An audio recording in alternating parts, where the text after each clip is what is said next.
Medina জান্নাতুল বাগে হাসে কাউকাবের বাগানে কবরে পড়ে হয়তো কাঁদছে রে। কি অন্যায় করলাম একটু পস্তাবেই বাবা। এবার চলে গেল আর মসজিদে থাকা যায় না। ওই লোকটা বলে হুজুর আপনার যে রক্তে লালে লাল হয়ে গেল আর তো এখানে থাকা যায় না। এবার ওখান থেকে বেরিয়ে একটা ভক্তর বাড়িতে একটা মুরিদের বাড়িতে বাবা নিয়ে গেল। যে বাড়িতে থাকতো ওই বাড়িখানে বাবা নিয়ে গিয়ে তাকে থাকা হলো। আর মসজিদে যাওয়া যায় না, ব্যথায় জানে কাতর হয়ে গেছে রে বাবা, ব্যথায় কাতর হয়ে গেছে বাবা। রাতের 24 ঘন্টা চোখের ঘুম জানে বাবা হারিয়ে গেছে, আর জানে চোখে ঘুম আসে না। আর একটা কথা বলি আমার মা বোনেরা গো, একটা বাড়িতে যদি অসুস্থ মানুষ থাকে মা, ওই মানুষটা যদি না ঘুমায়, ওই মানুষটা যদি কষ্টে থাকে আপনারও কষ্ট হবে মা, রাতে ঘুম হবে না। বাড়িতে একটা রোগী থাকলে সেও রোগী হয়ে যায়, একটা রোগীর সেবা করতে গেলে তখন রোগী হয়ে যেতে হয় রে বাবা। কাজে কাজে যেতে পারে না, বাড়ির মানুষেরা ঘুমাইতে পারে না। এটা হলো নবী মুস্তাফার নাতি মা ফাতেমার বেটা, তারা দেখভাল করে সেবা শুশ্রূষা করে। এইভাবে করতে করতে করতে কদিন চলে গেল। এবার যখন কদিন চলে গেল, এবার চলে যাওয়ার পরে বাবা একদিন রাতের ঘটনা, একদিন রাতের বেলা ইমাম হাসান রাদিয়াল্লাহু তাআলা চোখটা যেন লেগে আসছে, একটু তিনি যেন ঘুমিয়ে গেছে। বাড়ির মানুষগুলা বলল এই যে হুজুর আজকে ঘুমিয়ে গেছে, আজকে হয়তো শরীরটা ভালো আছে, আজকে হয়তো ব্যথা কম আছে, আজ হয়তো মনে শান্তি আছে, হুজুর ঘুমিয়ে গেছে, আমরা একটু ঘুমিয়ে যাই। এবার বাড়ির মানুষও ঘুমিয়ে গেছে, আমার ইমাম হাসান রাদিয়াল্লাহু তাআলা উনিও বাবা ঘুমিয়ে গেছে। যাই বাবা ঘুম চলে আসা, একটু পরে ঘুমটা ভেঙে গেল। কেন ঘুমটা ভাঙলো বাবারা? হঠাৎ করে মা বলে জানা কাঁদতে লাগলো।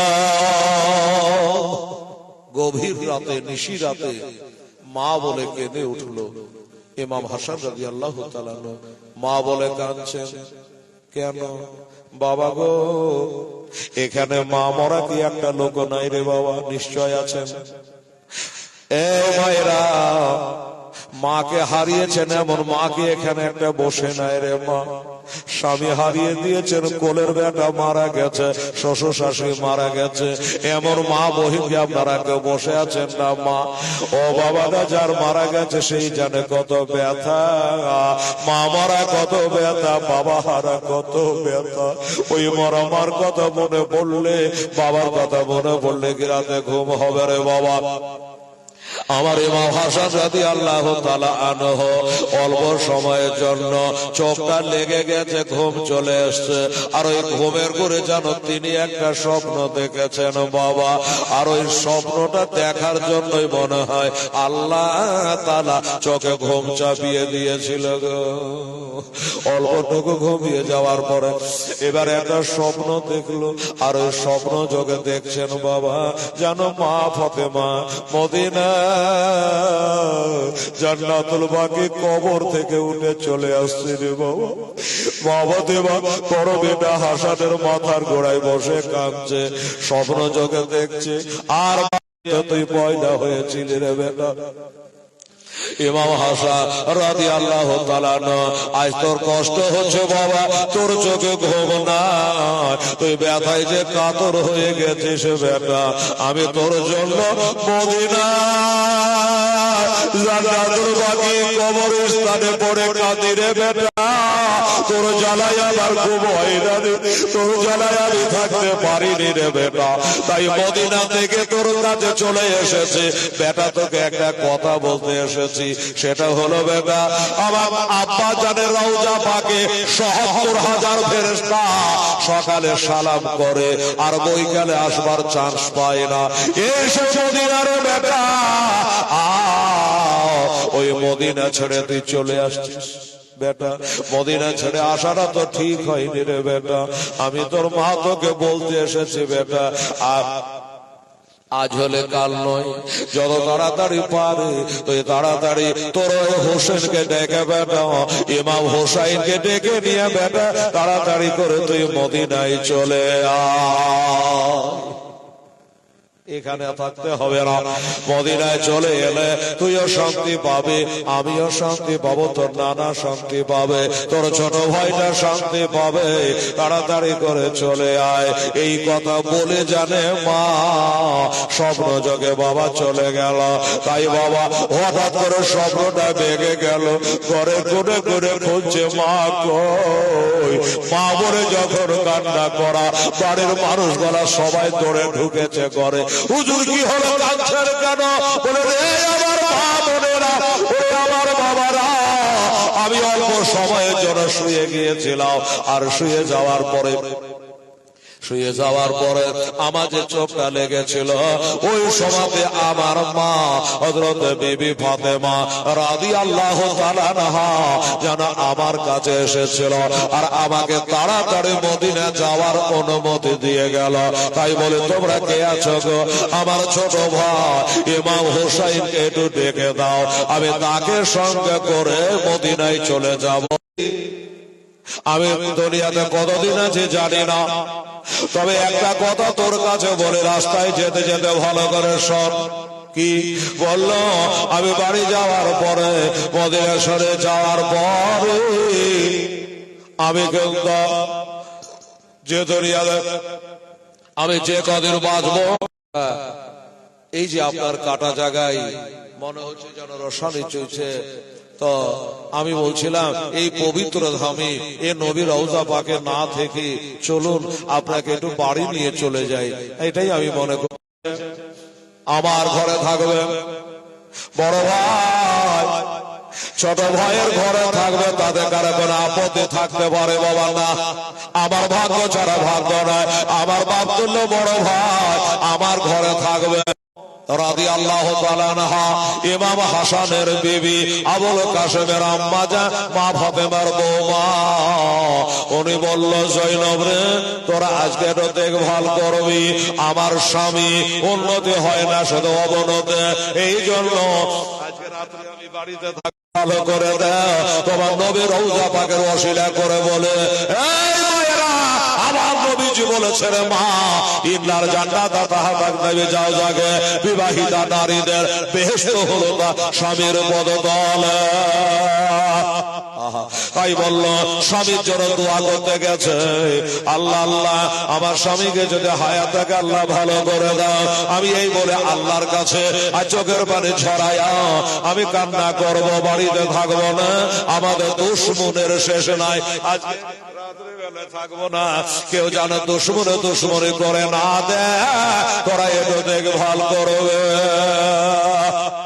এই কথা বলি হাসের বড় চলে গেল আমার নবীর রওজায়ে পাক এর কাছে দোয়া করার জন্য। আর ওই রাতে বাবা আমার মায়েরা বোনেরা, ওই রাত্রে বেলাতে উনি তো ফজরে আগে আগে ঘরে চলে আসবে। ওই রাত্রে বাবা ওই বিষটা দেওয়া হয়েছিল খেজুরের সঙ্গে, মদের সঙ্গে, খাবারের সঙ্গে একবার করে দেওয়া হয়েছিল। বাবা কাজ হলো না। এবার যখন দেখলো ওই রাত্রে আমার ইমাম হাসান রাদিয়াল্লাহু তাআলা একটু যেন ঘুম চলে গেছে, একটু নিদ চলে গেছে বাবা, বাড়ির মানুষগুলা সবাই ঘুমিয়ে গেছে। ওই বাবা দুশমনে এসে একটা বিষের সখিনে বাবা পড়ে নিয়ে আসলো। হীরক চূর্ণ জহর নাম হয়তো শুনেছেন মা, এ পড়াবি হীরার গুড়াকে গুলি বানিয়ে পাওয়া যায়। হাসান কাশেমের মা খুব চালাক চতুর মেয়ে, এই বিয়ে কলসির মুখটা যে কাপড় দিয়ে বেঁধে রেখেছে, এইটা যদি আমি গিট গালা খুলি আর খুলে যদি বিষের বড়িটা ভরে দিই, আর যদি কোনো চিনহারে দিয়ে বাঁধা থাকে যায়, ওই রকম ওই পাতলা কাপড়টার ওপরে সেখানে বিষের বড়িটাকে ঘষতে লাগলো রে বাবা। এবার ঘষে এবার জর্জর করে ময়দা ঝরার মতো, আটা ঝরার মতো জোরে জোরে বিষের গুঁড়া গোলা ওই পানের কলসিতে পড়ে গেল। ঘুম ভেঙে গেল। জয়নব, জি হুজুর। আমার হাসের মানুষ কই? হাঁসের মানুষ বলো হুজুর টাইম হয়ে গেছে, আসবে। আসবে মানে কোথায় গেছে? বলো হুজুর আপনাকে যে মোহাম্মত করে ভালোবাসে, তাই আপনার কিছু বলা থাকলে বলে জয়নব রে, এই মাত্র আজানের টাইমে আমি একটা মারাত্মক স্বপ্ন দেখলাম। স্বপ্ন বললে হা হুজুর কি বলছেন গো? ফজরের টাইমে স্বপ্ন তো সত্য হয়ে যায়। জি, ফজরের টাইমে স্বপ্ন সত্য হয়ে যায়। হুজুর আপনি কি স্বপ্ন দেখেছেন একটু বলেন না গো শুনি, মনটা শান্তি পায় না। একটু বলেন আপনার স্বপ্নটা কি। বলল যে স্বপ্নটা কি দেখেছে আমি নিশ্চয় বলবো, কিন্তু আমার গলাটা কেন শুকিয়ে যাচ্ছে গো, একটু দয়া করে একটু পানি পান করা। একটু পানি পান করাও, আমি একটু পানি পান করে তারপরে আমি কি স্বপ্নটা দেখলাম তোমাকে বলবো। এই বাবা, পানির কলসি তো সামনে আছে, আপনাকে বললাম বিষ মাখানো আছে, বিষের শরবত হয়ে গেছে। তাছাড়া সন্ধ্যা রাতের পানি বাসি হয়ে গেছে, ঠান্ডা হয়ে গেছে। জৈনব মনে করলো এই পানি দেওয়া যাবে না, ঠান্ডা পানি দেওয়া যাবে না, একটু টাটকা পানি নিয়ে এসে হুজুরকে দিই। হুজুর ইন্নাল্লাহ মা'আস সাবিরিন, আল্লাহ কোরআনে বলে ধৈর্য ধারণকারীর সঙ্গে আল্লাহ থাকে। হুজুর আপনার গলা শুকিয়ে যাচ্ছে, পিয়াসা লেগেছে, ঠিক আছে, কিন্তু হুজুর গো পানি আপনার জন্য আনবো, একটু দেরি হলে কিছু মনে করবেন না। এবার টাটকা পানি আনতে বাবা যেমন একটা লোটা হাতে করে বেরিয়ে গেছে, লোটা নিয়ে বেরিয়ে গেছে। আর এইদিকে কাশেমের মা সাহার বানো বাবা হাসেন বানো, উনি এসে বাবা ঘরে প্রবেশ করে গেল। আসার পরে স্বামীকে একাই দেখে, বলে স্বামী গো কোন অসুবিধা? বলল না। সাহার বা হাসেন বানো তুমি তো চলে আসলা, আমি জৈনবের কাছে একটু পানি খেতে চাইলাম। আমি একটা স্বপ্ন দেখেছে, বললাম আমার স্বপ্নটা আমি ব্যক্ত করবো, তোমাকে বলবো, কিন্তু আমার গলাটা শুকিয়ে যাচ্ছে, একটু আমাকে পানি পান করাও। তাই আমার জন্য পানি আনতে গেছে। হাসের বানো বলল হায় রে হতভাগে, পানি কোথায় তুই আনতে গেছে? আমি কি স্বামীকে কম ভালোবাসে? আমার স্বামীর জন্য কলসিতে পানির ব্যবস্থা করে গেছে, আর তুই কোথায় পানি আনতে গেছি? বলল হাসের বানো কথা বলো না, আমার জন্য টাটকা পানি আনতে গেছে। বলে হুজুর টাটকা পানি গরম পানি আসবে, আসুদা করে পান করবেন, যদি আপনি না বাঁচে এই পানি বিহানে আমরা দমটা বেরিয়ে যায়, তাহলে টাটকা পানি কেনা পান করবে হুজুর। যার জন্য বলে টাটকা পানি যখন আসবে, গরম পানি যখন আসবে, আসুদা করে পান করে। আপাতত একটু গলা ভিজিয়ে আপাতত একটু গলা ভিজিয়ে নেন বাবা। কে জানে ওই যে কলসের মুখটা বেঁধে রেখে গিয়েছিল, যেইভাবে বেঁধেছিল বাঁদরের গিট গোলা দেখছে হটলড় হয়নি, বাস্তবে হয়নি, আপনারাকে বললাম ওপর দিয়ে দিয়েছে। ও বাবারা এবার সন্দেহ হলো না, গিট গোলা যেমন কার তেমনি আছে, সন্দেহর কোনো কারণ থাকে না। ওই গিট গালা খুলে একটু পানি ঢেলে বাবা হুজুরকে দিল, কিন্তু এটা পানি নয় রে, পানি নয়, এটা হলো বিষের শরবত, এটা বিষের শরবত। বাবা যেমনি দিয়েছে ওই হিরোর জন্য বিষ, এমন বিষ বাবা কলেজাকে প্লেটের মতো কেটে দেয়, প্লেটের মতো টুকরা টুকরা করে দেয়, এত কড়া বিষ রে বাবা। আমার মা বোনেরা গো, আমার ভাইয়েরা, যেমনি ওই বিষাক্ত পানি দিয়েছে, একটা ঢোক কেমন নিয়েছে বাবা, একটা ঢোক যেমন ভিতরে গেলেছে, অমনি যেন হুজুর বলল ওগো হাসের বানো এটা কোন পানি আমাকে দিলা, আমার কলিজা কেন চলে যায়, আমার কলিজা কেন চলে যায়, আমার দুনিয়া জানে আগ হয়ে গেল, ওরা শরীর দেহ জানে আগুনের মতো চলে উঠল। তা করতেই বাবা টাটকা পানি নিয়ে হাজির হয়ে গেল। হুজুর আপনার জোরে টাটকা পানি এনেছে, দয়া করে একটু পানি পার করলে, ইশারা করে বলল না না আর টাটকা পানি লাগবে না। আমিন। মা ফাতেমার বড় বেটা ইমাম হাসান রাদিয়াল্লাহু তাআলা আমার মন বলে এ দুনিয়ার পানি আমার কপাল থেকে আল্লাহ তুলে নিয়েছে, আর পানি লাগবে না, পানি রেখে দাও। বলে হুজুর পানি তো রেখে দেব, কিন্তু স্বপ্নটা যে কি দেখেছিলেন আমরা শুনতে চাই। ওই স্বপ্নটা কি দেখেছেন একটু বলেন, আমরা শুনি। বলল একে একে কজনাকে বলবো, তোমাকে একবার বলবো, আমার বেটা কাসেমকে একবার বলবো, হাসের মানুষ সাহার মানুষকে একবার বলবো, আমার ভাই হোসাইনকে একবার বলবো। একে একে সবাইকে বলতে পারবো না। আমি স্বপ্নটা কি দেখেছি আমার ভাই একবার হোসাইনকে ডাকো, আমার ভাই হোসাইনকে ডাকো। ডাকলে পরে এক জায়গাতে করে আমি স্বপ্নটা বলে দেব। আমার মনে হয় সময় বেশি আর না। হোসাইনকে ডাক দেওয়া হলো, উনিও চলে আসলো। আসা যখন সবাই বসে গেল, এবার স্বপ্নের কথাটা ব্যক্ত করলো। ইমাম হাসান রাদিয়াল্লাহু তাআলা আনহু বলল, ও আমার ফ্যামিলির লোকেরা, বেটা বেটিরা, আমার বোনেরা, সবাই তোমরা শোনো। আমি যেন ফজরের টাইমে স্বপ্নটা দেখলাম, মনে হচ্ছে আমার কপালে আল্লাহর কালাম কোরআন শরীফের একটা সূরা, যে সূরাটাতে একটা জায়গাতে জের আছে, বাকি সব জাবার আর পেশ আছে, জজব আছে। ওই সূরাটার নাম হলো সূরাতুল ইখলাস। কুল হুয়াল্লাহু আহাদ আল্লাহুস সামাদ লাম ইয়ালিদ ওয়া লাম ইউলাদ ওয়া লাম ইয়াকুল লাহু কুফুয়ান আহাদ। এই কুল হুয়াল্লাহু সূরাটা আমি জানো আমার কপালে আমি লেখা দেখলাম। আচ্ছা বলে এ কুল এটাই হলো স্বপ্নের মানে। এইরকমই এক একটা স্বপ্নের তর্জমা আছে, এক একটা স্বপ্নের ব্যাখ্যা আছে, মানে আছে। তাহলে কুল হুয়াল্লাহু আহাদ এই সূরাটা কপালে লেখা দেখলে কি হয়, এটার মানে হয় কি, এটার ব্যাখ্যা কি হয়, কে বলবে?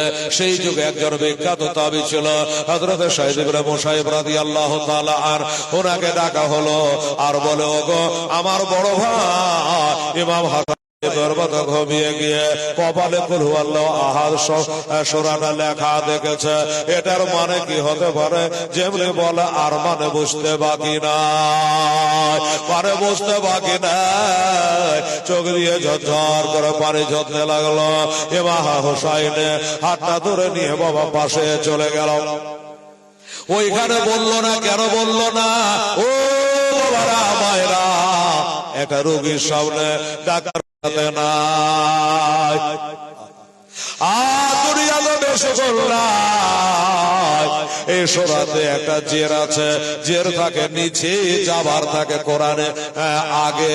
বুঝলেন? বোঝাবার লেগে বলে এই নিচে জের বলা সূরা দেখেছে, তোমার বাও নিচে চলে যাবে, তার মানে কবরে যাওয়ার তাই হয়ে গেছে।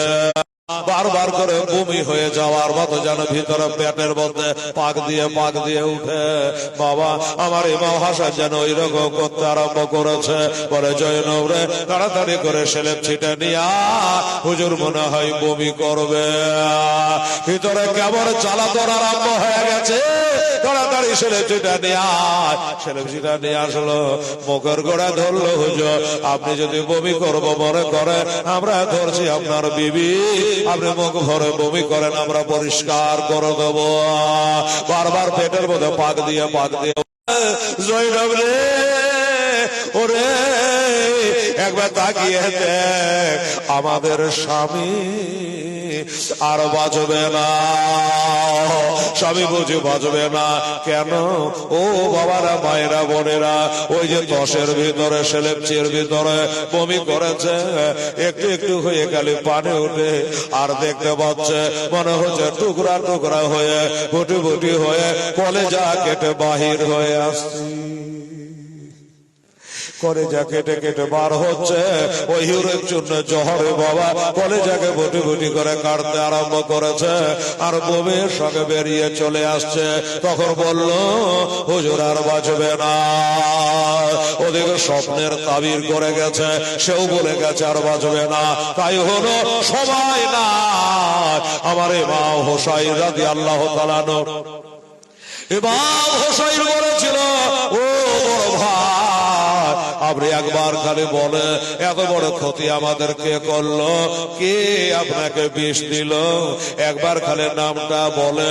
বললে আচ্ছা ভাই, নাম বললে তুই কি করবি, বদলা নিবি? বলে হ্যাঁ। বললে হোসেন রে, আমি নির্ধার করেছিলাম কে বিষ দিয়েছে, আমি আন্দাজে কার নাম বলবো।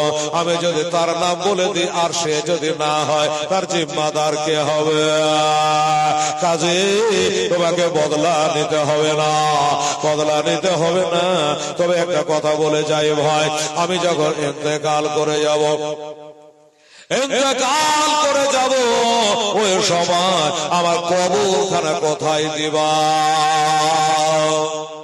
বলে বড় ভাই, আপনি বলে যান, আপনি যেখানে বলবেন আপনার বাজার সেখান করে তৈরি হবে। ইমাম হাসান রাদিয়াল্লাহু তাআলা বলল, আমার কবরখানা আমার নানার কবরের পাশে তোমরা বানাইয়া দিও। মা আয়েশা সিদ্দিকা রাদিয়াল্লাহু তাআলার ঘরে আমার নবীর রওজা আছে বাবা, তিনটা মাজার এক জায়গাতে আছে। ও বাবারা, দোস্তরা, আমার আবু বকর, হযরত ওমর, আমার নবীর রওজা এক জায়গাতে রয়েছে, একটা জায়গা ছাড়া আছে ওইখান করে হযরত ঈসা পয়গম্বর আলাইহিসসালাম আসমানে আছে, আবার দুনিয়াতে আসবে, বিয়ে শাদী করবে, ইন্তেকাল হবে, ওইখানে তার মাজার হবে।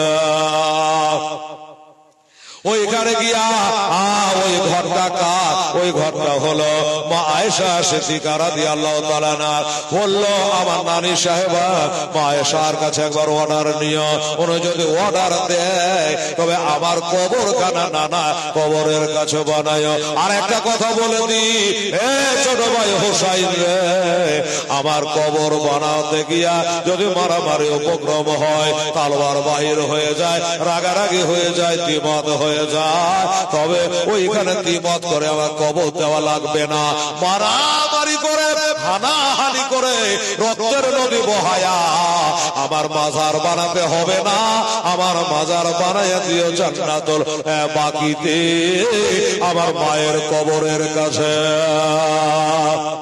ফয়সালা করে দিয়ে গেছে। একটা ফয়সালা হলো, বেটা আবুল কাসেমকে ডাকলেন। আবুল কাসেমে হাতে একটা কবজ তাবিজ বেঁধে দিয়ে, কবজ বেঁধে দিয়ে বলল, শুনে রাখো, তোমরা জেনে রাখো, ও হাসেন বানো, এই কবজটা আমি আমার বেটার হাতে বেঁধে দিলাম। কোনদিন যখন ঘোর বিবাদে পড়বা, মহা বিবাদে পড়বা, কোন ভাইশালায় আসতে পারবা না, আমি ওই ভাইশালাটা এ তাবিজের মধ্যে, কবজের মধ্যে আমি দিয়ে গেলাম। এই দিন তোমরা খুলে দেখিও। আমার মনের আশা মনে রইল, মনে বড় আশা ছিল আমার সাকিনার সঙ্গে তার বিয়ে, কিন্তু আর হলো না, দুনিয়ায় থাকা হলো না, আমার যাওয়া টাইম হয়ে গেল। এই বলে ইমাম হাসানে বাবা চোখের কোনা দিয়ে 2 ফোঁটা পানি গড়েছিল, চোখের কোনা দিয়া গোরগার করে পানি করে আমার হোসেন পাশে বসে কাঁদছে। ভাইয়া, এখন আপনি কেন কাঁদেন গো? আপনি কেন কাঁদেন? আমার এখন কাঁদবারটাই, কারণ আমি ভাই হারা হলাম, আমি একা হয়ে যাব, আমি এখন কাঁদবো, তুমি কেন কাঁদতেছ? আমার ইমাম হাসান বলে, হোসেন আমি কাঁদি কেন?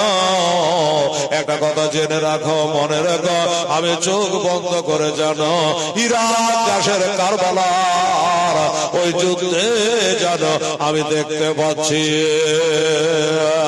ওই কষ্টগুলা আমার নবীজি আগে খবর দিয়ে গেছে। সেই খবর খানা মনে পড়ে আমি কাঁদতেছি। কারবালার প্রান্তরে আমার এই ভাই হোসেন শহীদ হবে। ও মুসলমানেরা, ও ভাইরা, আমার হোসেন বলে, ভাই এখন তোমার দমটা বেরিয়ে গেলে, প্রাণ পাখি বিয়োগ হয়ে গেলে, ওই ঘুরে দেখিয়ে তুমি নানার দেখা পাবে, বাবার দেখা পাবে, মায়ের দেখা পাবে, তো হ্যাঁ দেখা পেয়ে যাবে, মামু খালাদের দেখা পেয়ে যাবে, বড় আনন্দের খবর।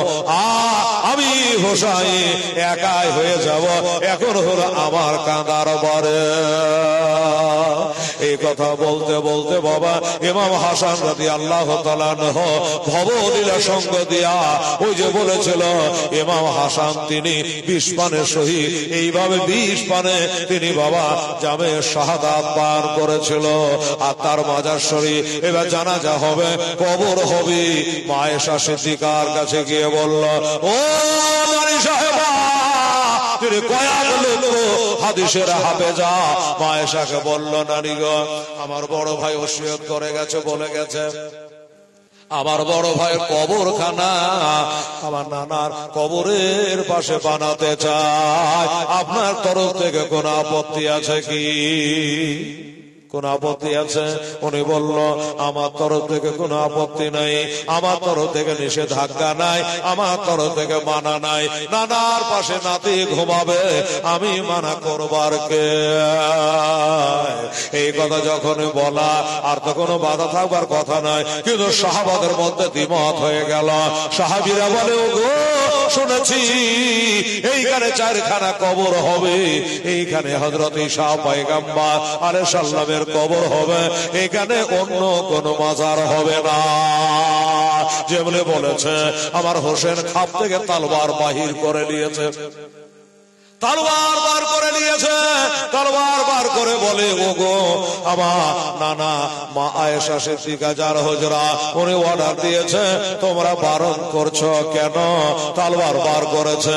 নবীর একটা বিখ্যাত সাহাবী যার নাম হাদিসের পাতায় পাতায়, উনি হযরত আবু হুরায়রা রাদিয়াল্লাহু তাআলা ওর সম্মুখে দাঁড়ায়া বলল, ও গো নবীর নাতি মা ফাতেমার লাল শেরে খোদার নূরের নাজার, ও বড় ইমামের একে মা, ও ইমাম জাহা ইমাম হোসেন তলোয়ার কাপের মধ্যে ঢুকায়া দেয়। মনে পড়ে না একটু আগে আপনার বড় ভাই ইমাম হাসান রাদিয়াল্লাহু তাআলা আনহু বলে গেছে, আমার কবর বানাতে গিয়া যদি তলোয়ার বাহির হয়ে যায়, তবে আমার কবরখানা জান্নাতের বাগিতে বানায় দিও। বেরাদারান ইসলাম, হুসাইনে বলল, হ্যাঁ ঠিকই তো, আমার বড় ভাই এইভাবে বলে গেছে যে তলোয়ার বার হয়ে গেলে আমার কবরটা যেন জান্নাতুল বাগিতে হয়। তলোয়ার কাবে ভরে দিয়া অর্ডার করা হলো, যাও মা ফাতেমা জাহরা রাদিয়াল্লাহু তাআলা না কবরের ডান পাশে একটা কবর তৈরি করা হলো। আর ওই কবরে হযরত ইমাম হাসান রাদিয়াল্লাহু তাআলা আনহুকে বাবা শোয়ানো হলো। বাবা এই 2022-এ 2023-এ যাওয়ার পরে ওই মা ফাতেমা জাহরা রাদিয়াল্লাহু তাআলা আনহার কবরখানা ওয়াহাবীরা কবরকে এমন করে দিয়েছে বাবা, চেনা যায় না। একজন হাজী সাহেবকে জিজ্ঞাসা করলাম, হাজী সাহেব আপনি কয়বার হজ করলেন? বলে 3 বার। বললাম, দাদা হাজী সাহেব এটা দয়া করে একটা কবর আমাকে চেনে দেন, আমি নতুন এসেছি। বলল, কোনটা কার কবর? বলে, এখান করে আমি ইতিহাস পড়েছি, মা ফাতেমার কবর এ জান্নাতুল বাকিতে রয়েছে। কোনটা? মা ফাতেমার কবর। ওয়াহাবীদের অত্যাচারে বাবা দাঁড়িয়ে কবর জিয়ারত করব সে উপায় নাই। হাঁটতে হাঁটতে হাজী সাহেব ইশারা করে বলল, এটাই হলো মা ফাতেমা জাহরার কবর। আমি বুঝলাম এখান করে জান্নাতুল বাকির গেটের কাছে 3টা কবর, তবে 3টা কবর চিনা যায় না। মাথার কাছে একটা কালো রঙের পাথর রাখা আছে, এটাই হলো মা ফাতেমা জাহরা রাদিয়াল্লাহু তাআলার কবর। জিয়ারত করে নেয়া, দোয়া করে সারা বিশ্বের মা বহিদের জন্য, সারা বিশ্বের মুমিন মুমিনার জন্য তাদের ওসিলা করে আল্লাহ তাআলার কাছে দোয়া করেছি বাবা। এই হলো মা ফাতেমার বড় লাল ইমাম হাসান রাদিয়াল্লাহু তাআলা আনহু 20 পানে তিনি জামে শাহাদাত পান করে বাবা। আর 4টা তীর বাকি আছে, ইমাম হোসেন কারবালা পর্যন্ত যাওয়া লাগবে। শেষের দিকে বয়ানটা করব ইজিদ কি ঘটনা ঘটিয়েছিল রে বাবা। আমার মা বোনেরা, ওরে মদিনার মাটি পাইলে হইতাম খুশি, আর জোরে বলো তো সুবহানাল্লাহ আলহামদুলিল্লাহ। ওরে মদিনার মাটি পাইলে হইতাম খুশি,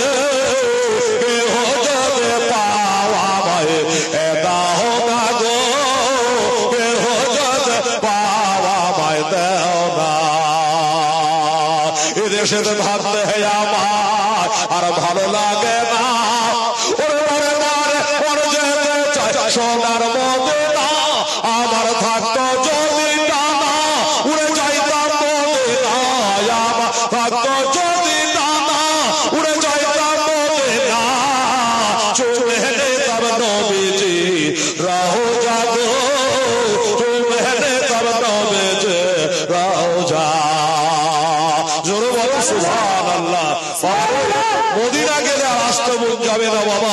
নবীর রওজা দেখে, মা ফাতেমার রওজা দেখে, আমার হাসান হোসাইনের রওজায়ে পাক দেখে, উহুদের প্রান্তরের শহরটা মাজার দেখে আসতে মন যাবে না রে বাবা।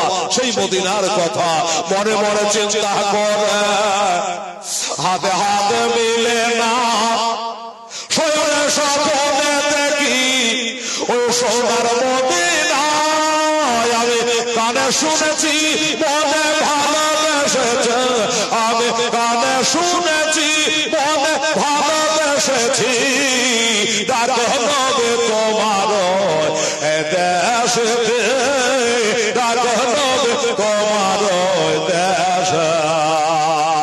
ওরে মদিনার মাটি পাইলে হইতাম রাজি, কেহ যদি পাওয়া মাই দেহ না গো, কেহ যদি পাওয়া মাই দেহ না।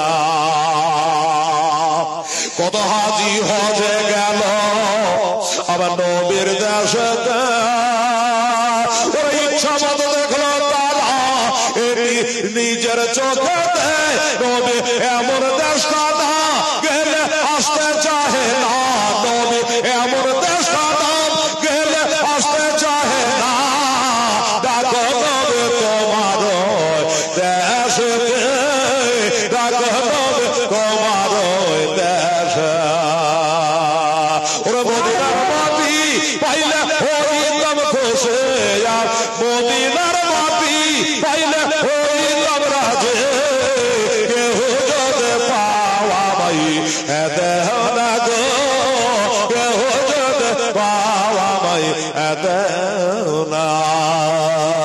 আল্লাহুম্মা সাল্লি আলা সাইয়্যিদিনা মাওলানা মুহাম্মদ ওয়া আলি সাইয়্যিদিনা ওয়া আলি সাইয়্যিদিনা মাওলানা মুহাম্মদ সাল্লাল্লাহু তাআলা আলাইহি ওয়াসাল্লাম। বেরাদার আমার মা বোনেরা, তাহলে আজকে পহিলা রাত্রি আছে, আর আপনাদের ঘোষণা দিই কালকে থেকে 9টাতেই ঠিক চালু হয়ে যাবে। একটু সকালে সকালে করে আপনারা আসার চেষ্টা করবেন ইনশাআল্লাহুল আজিজ। এখনো 4 রাত্রি বাকি। আমার ইমাম হুসাইন রাদিয়াল্লাহু তাআলা কালকের বড় কষ্টের বয়ান। কারবালার মানেই হলো বাবা শুধু দুঃখেরই বয়ান, এ কোনো হাসি রহস্যের বয়ান নয়। কারবালার বয়ান খোদা এ কঠিনতম বয়ান দোস্ত ধৈর্য ধারণ করে ইন্নাল্লাহ মা'আস সাবিরিন সবুরের সঙ্গে এই ঘটনা বক্তাকে বলতে হয়, নইলে বাবা বলা মুশকিল আছে। এত দুর্দান্ত কারবালার দুঃখের বয়ান, তো একটার পরে একটা ধারাবাহিকতাকে বজায় রেখে আপনাদের সামনে ইনশাআল্লাহ আমি আগামীকাল থেকে রাখবো। আজকে এই পর্যন্ত বলেই সমাপ্তি। ওমা আলাইনা ইল্লাল বালাগ। আসসালামু আলাইকুম ওয়া রাহমাতুল্লাহি ওয়া বারাকাতুহু। আশার খুশি হোগে ওর কারো মুমিন তাজিমে আহমদ গেলে আলাবে।